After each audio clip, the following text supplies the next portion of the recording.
I mentioned this in my EA Play video, but I have never watched the Star Wars films. I have zero understanding of the lore of Star Wars aside from the memes. I think this puts me in a uniquely objective position to talk about Jedi Fallen Order. Not only will I be able to evaluate how accessible the story is for non Star Wars fans, I'll also give the game zero leeway since it's part of a franchise that I have no emotional investment in. But I'm getting ahead of myself. Let's talk about the basics of the game itself first. Fallen Order is a 2019 action adventure game developed by Respawn Entertainment and published by EA. Aside from being part of one of the most popular and profitable franchises in the history of entertainment media, the game boasts a Souls-like combat, a pseudo-open world, climbing section straight out of Uncharted, secret sock behind abilities that you unlock through story progression straight out of the Metroid series, and puzzles the likes of which we have seen in the Tomb Raider games. In this way, the game is an amalgamation of other, more popular and more groundbreaking titles. By treading the same grounds as these trailblazers, now under the flashy and recognizable banner of Star Wars, Fallen Order combines popular gameplay mechanics with popular story tropes with a popular IP to produce an overall fun, if creatively bankrupt experience. So, to summarize my view on this game for someone who hasn't played it before and wants to go into it without any spoilers, the game does nothing new. It combines tired tropes with gameplay that you have definitely seen before. But that doesn't mean that it isn't fun. I enjoyed my time with Fallen Order a lot. One would expect that combining so many aspects from distinct genres would lead to the game being a total mess, but the opposite is true. Sure, it stumbles a lot, technically speaking. There are heaps of bugs and visual oddities and even some hard crashes, but from a purely mechanical standpoint, the game just works. The story itself will keep you hooked, even though the ending is one of the most anticlimactic in a game, but the character interactions are what really make the game shine.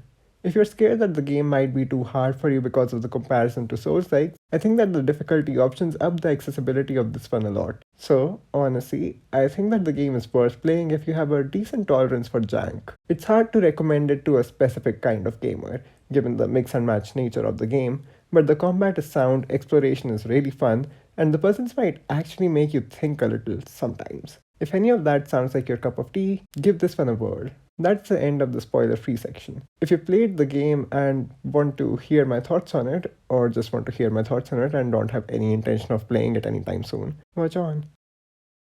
We'll start with the gameplay because I think that's the most integral part of a game for me. There's a lot of ground to cover considering just how many things this game does, but I think that the lightsaber combat is front and center, so let's cut into that first. Lightsabers are such a cool concept. I mean, who doesn't want a portable ray of death that you might accidentally turn on and stab yourself with? It even glows in different colors like one of those smart lights. This game does swordplay really well. The influence of Sekiro is immediately evident with the posture bars, but rolling is surprisingly viable. Nothing beats the thrill of successfully blocking 2 or 3 consecutive hits before launching a devastating counter, though. My main issue with the swordplay isn't actually about the swordplay at all, it's about the enemies the game puts you up against. The more animal like enemies just don't work in the framework of this game's combat, or at least they don't work as well as the humanoid ones. You're expected to roll away from the attacks of these foes, particularly the larger ones, but you have a short dodge that you need to execute before the longer roll becomes accessible. This can make the dodge timings really frustrating at times. Like you'll initiate your dodge, but the enemy will interrupt it before you have a chance to actually roll.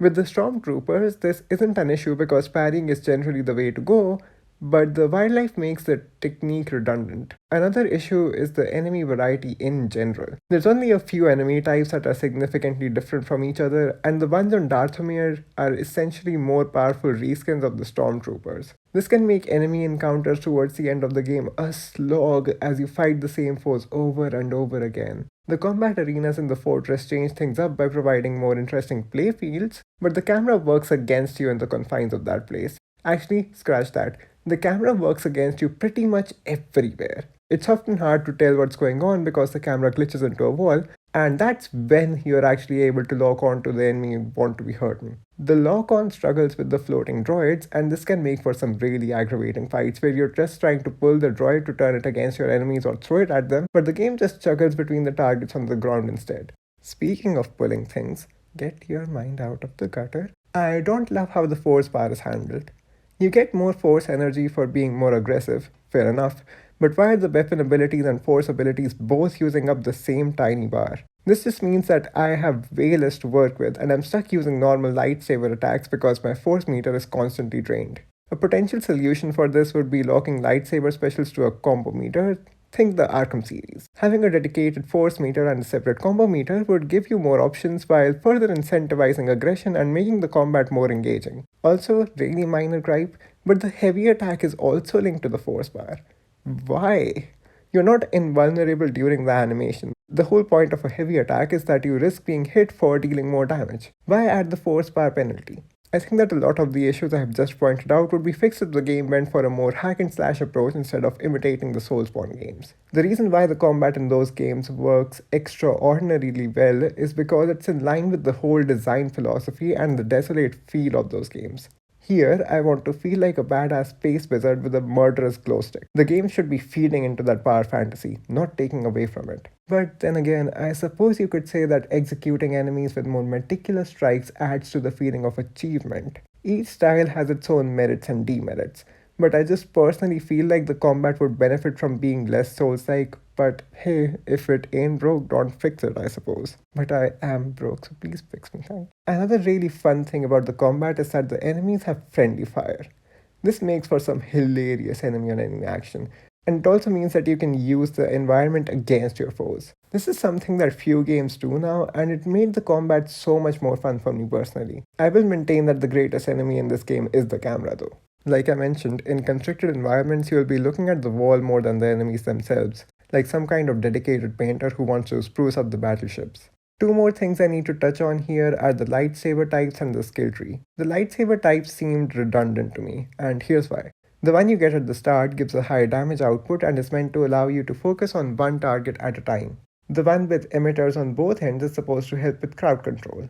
The only scenario in which I see the second one being actually useful is against the Night Sisters on Dathomir, but even then it's a bit off because a lot of the time they just refuse to be staggered. The chaos makes it impossible to tell when you're going to be attacked, and the lightsaber actually makes this worse. The final lightsaber type, the dual wielding one, is locked behind an ability that uses force, and I think I've harped on about that long enough. I would like to see how this would work on its own though, so hopefully the sequel will allow us to use it without tying it to an ability. Finally, let's talk about the skill tree. I think the skill tree is simple and effective. You can add a lot of depth to the combat by unlocking the weapon skills, but using them is, again, contingent on you having enough force power. Also, I believe that the ability that allows you to recover force from stims should have been presented way earlier than it is. It's borderline essential if you want to use the force in most situations. Getting it till the end of the game makes little sense. I also wish that there was some dedicated long range option because the lightsaber throw is medium range at best, but I suppose the focus was on making the lightsabers feel good to use, so I can't really fault them. Also, sometimes when you're using force push, the enemies will just refuse to be yeeted off the edge of the platforms they're on, and it's really aggravating when this happens because they should clearly be flying off. A reticule to help aim, force push, and pull would be great too, especially in some of those puzzles that require you to throw lanterns through holes. The next pillar of gameplay is exploration. The main aspects of exploration are traversal, puzzles, and collectibles which serve as the reward for exploration. You have quite a few traversal options available, ranging from the usual climbing mechanics we have seen in a lot of games, to wall running and double jumps and zip lines. There's also these sliding sections that remind me of the PC version of Prisoner of Azkaban. Across the board, there is fair little challenge when it comes to traversal, but you can get in a state of flow and momentum as you chain all of these movements together, or as the game does it for you. The physics can be really wonky at times, which can lead to some frustrating moments, but it's okay for the most part. Also, it felt like Cal was on roller skates when he walked, at least initially.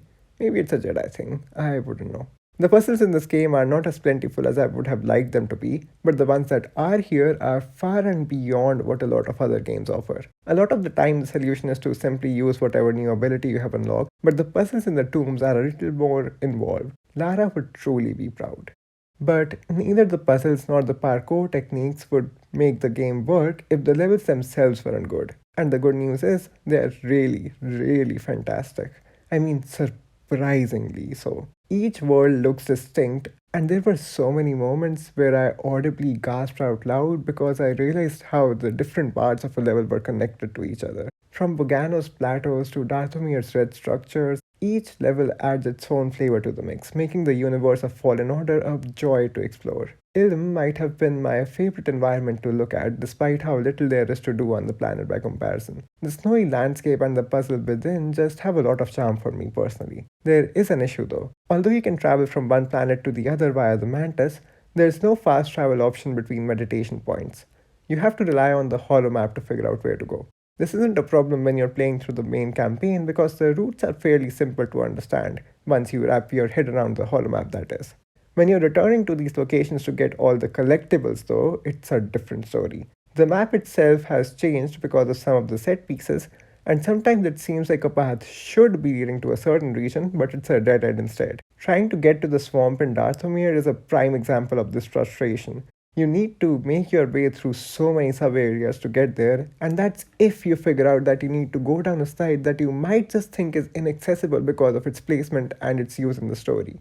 Another really frustrating thing is that, to get the plat, you need to 100% explore each world. This means going to all the areas in the sub areas of the areas, and this area finding will definitely activate certain areas of your brain associated with aggression because it's often really hard to tell what you're missing. There are some pathways that aren't marked as unexplored that are hidden in some truly devious positions. I'd still maintain that I really like the level design, but a fast travel system would not hurt, and neither would an optional objective marker. To round off this section, let's talk about the collectibles. So you use your final brain cell and your lightning fast reflexes to explore every nook and cranny of the various worlds. What do you get in return? Ponchos. You get ponchos. Okay, so there's a bunch of different types of collectibles apart from ponchos. There's skins for PT1, skins for the ship that you'll only see for a few moments before running off, really few skins for Cal's base outfit, and skins for the lightsaber. See the connection here?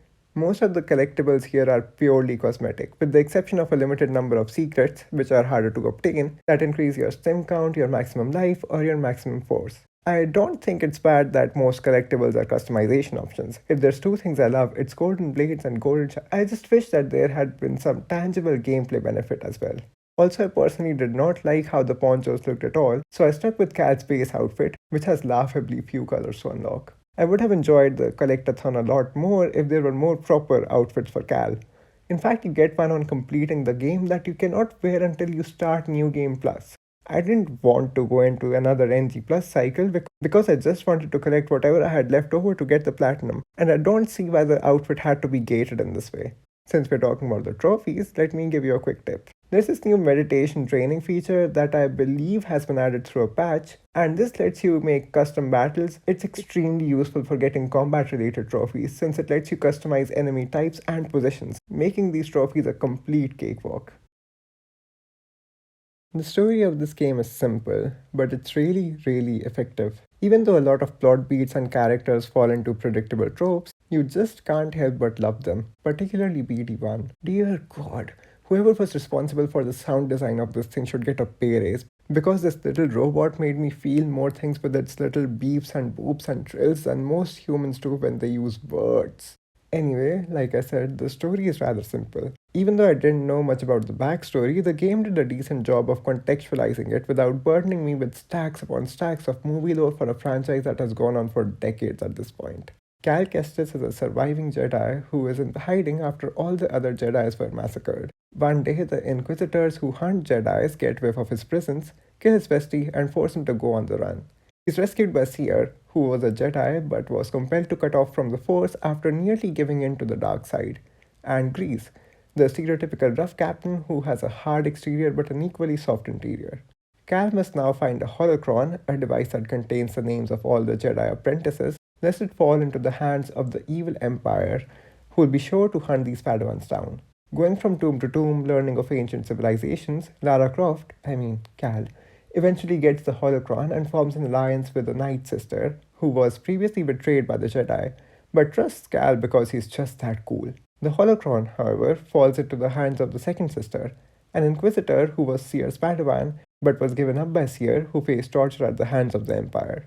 Cal then steals the holocron back, running from the Father of the Year in the process, and the gang decides to destroy the one thing that they have been looking for this entire time.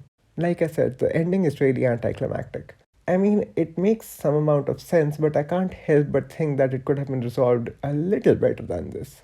What really shines through this cookie cutter story is the relationship shared between the Mantis' crew. Even when there is tension between Seer and Cal, you can tell that they care for each other. The addition of the Night Sister makes these relationships even more complex and humorous, since Grease is kinda scared of her. The only issue is that Millen was introduced way too late in the story for them to take advantage of this dynamic. If you continue playing after the story is done, though, there's more character interactions which are just adorable. Sure, they plainly fall into the tropes of the serious one who turns funny, the serious one who turns soft, and the serious one who remains serious, but these characters alone make me want to play the next game as soon as it releases, and I think that says something about the quality of writing. The encrypted logs that you can scan with BD and the echoes that Kyle can sense also do an excellent job of contextualizing the story. The game also has a bunch of really interesting set pieces, like the part where you're fighting Bugbeak, commanding the AT, or even running from Big Daddy Vader himself. They diversify the gameplay just enough to freshen it up from time to time. The holocron stuff with Emo Cal is particularly well executed. That whole section made use of some fantastic paradigm shifts, the likes of which we don't see in games very often. Shifting to the first person perspective in Trilla's memory made me respect her a lot more too. I mean, she can barely see anything through that visor. The fact that she can walk in a straight line is a feat in and of itself. Speaking of Trilla, can we talk about how great the second sister boss fight is? In fact, all the main story bosses in this game are a ton of fun to fight. The lightsaber wielders in particular can get your heart pumping. I don't see why there needed to be ads in the final Trilla fight, but that's a minor offense honestly. Her jump attack that sends out shockwaves can also be really hard to avoid if she uses it when you're close to her. I think it should have been better telegraphed. I felt like the attack was stealing too much damage for normal difficulty as well, but then I realized that I had accidentally left the difficulty on the hardest setting. I didn't realize this till after the game finished though, so that was great.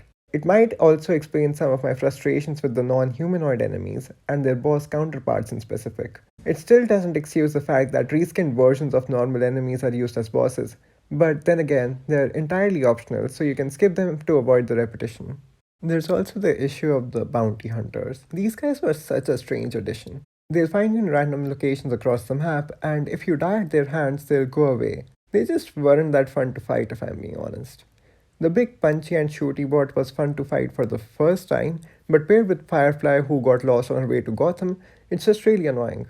Having to repeat the same fight over and over again adds monotony instead of taking away from it, which is what I think they sought to do by adding these guys in the first place. Also, nothing can beat the emotional damage inflicted by the security droids. These guys have some really funny lines, but one of them had the audacity to call me an unproductive human. I mean, it's not incorrect, but damn, I came to this game to escape from real life, not be reminded of it.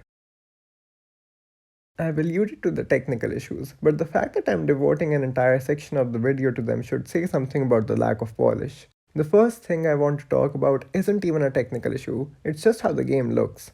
It has the potential of looking like one of the best sci fi games in existence. Instead, the screen looks completely washed out, and the really thick fog makes each area look borderline ugly. I don't know if this is due to some technical limitation, but it is really detrimental to the experience. It doesn't help that there is near constant texture pop in. The frame rate also stutters at times, but this is a much greater issue in Bogano than other parts of the game. Since Bogano is one of the first places you go to, I wouldn't be shocked if a few people just popped out when they experience the frame rate dips. Also, you would expect the dedicated PS5 edition to iron out some of these issues, but it feels like they just left the game as it was and re-uploaded the exact same thing on the store under the PS5 section. There's more interesting issues than these two though. Let me just list some of them for you now. This one time when I returned to the ship, Seer was floating above the platform, cut off from the force my ass. It's also ridiculously easy to get out of bounds if you jump on the wrong platform. In those shimmying sections which hide loading screens, the camera frequently clips through the wall. In one sliding section, Cal clipped through the floor for the entire duration of the ride. Not a bug, but if you go into photo mode and take the camera back to where Darth Vader is in the ending section, you can see that he just disappears. If you die too much in a section, the game will load for an abnormally long amount of time. I actually thought that it was going to crash when this first happened. And that's because it did crash at one point for no apparent reason. The physics can be really wonky sometimes, particularly on the sliding sections. The momentum just goes out of whack and sends Cal flying. The lightsaber light stuff if you hold block, but if you just carry it in your hand, its functionality as a murder torch is greatly decreased. Alongside the bugs, there's also some things that just felt off for no reason other than what I believe to be professional oversight. For one, the bounty hunter bots, one of whom was named Chong, have a charge attack that seems impossible to dodge out of the way of. Truly don't know what I was supposed to do here, except using slow. The problem with that, of course, being that you only have limited ability uses. This is also true for a few other attacks like that of the albino spider. Also, the camera does not shift perspective when you're pulling ropes. This is annoying when you have to slot the ropes into certain holes, since you're just wandering around with the camera facing away from where you're supposed to slot them into, hoping to somehow find the right spot to press R3. There's a specific puzzle as well which involves using overcharge and slow to get a platform in just the right position to cross a gap. Aligning the platform can be really finicky, since slow has an input delay and the margin for error here does not account for it. Additionally, when you're fighting Darksiders, if you just run away, their AI completely breaks. They'll be following you 1 second and have amnesia the next, even when you're right below them. The bosses can also be really annoying, since a few require you to squeeze through gaps. Control is essentially taken away from you, and I don't see why the meditation spots could not have been on the other sides of these gaps. Fallen Order does a lot of things, and it imitates a lot of games. It doesn't imitate these games perfectly, and it barely makes an effort to add elements of its own, but the level design and the integrity of the mechanics that it uses makes the game as a whole a solid experience, and I had a lot of fun with it. It's not that it does all the things that it does right, and more that it does them in a way that just makes sense. The game shines despite the jank that will surely remind you that this is a game published by EA, but considering that it's still a really fun ride as a whole, I'd say it was made by people of high caliber. In conclusion, this game makes you feel like a Jedi. Whatever that means, I wouldn't know. Okay, so that's it for Fallen Order. Thanks for watching and like and subscribe and stuff. I'm sure you can figure it out.